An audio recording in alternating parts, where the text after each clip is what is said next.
மகாபலியின் செருக்கை அடக்க வாமனராக அவதரித்தார் மகாவிஷ்ணு. யாகம் நடத்திய மகாபலியிடம் வந்த வாமனர் 3 அடி மண் தானம் கேட்க அவரும் சம்மதித்தார். முதல் அடியில் பூமியையும் 2ஆம் அடியில் வானத்தையும் அளந்த வாமனர் 3ஆம் அடியை மகாபலியின் தலையில் வைத்து பாதாள உலகிற்கு அனுப்பினார். அப்போது தன் நாட்டு மக்களை காண ஆண்டுதோறும் வருவதற்கு மகாபலி அனுமதி கேட்க வாமனரும் ஏற்றார். இதன் அடிப்படையில் மக்களை காண வரும் மகாபலியை வரவேற்கும் நாளாக ஓணம் கொண்டாடப்படுகிறது. இந்த புராண சம்பவம் நிகழ்ந்தது கேரளாவில் எர்ணாகுளம் அருகிலுள்ள 108 திவ்ய தேசங்களில் ஒன்றான திருக்காட்கரை என்ற தலத்தில்தான் நடந்தது.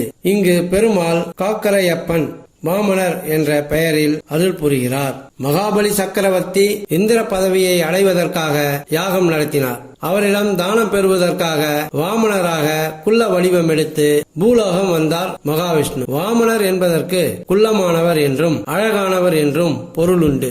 மார்பில் அணிந்திருந்த பூணூல், கையில் இருந்த கமண்டலம், தண்டம் ஆகியவை அவரின் அழகுக்கு அழகு சேர்த்தன. அவரை கண்ட அனைவரும் மெய் மறந்தனர். திருவோண தினத்தன்று கேரள மக்கள் வாமனர், மகாபலி ஆகியோர் வேடமிட்டு தெருக்களில் வலம் வருவார்கள்.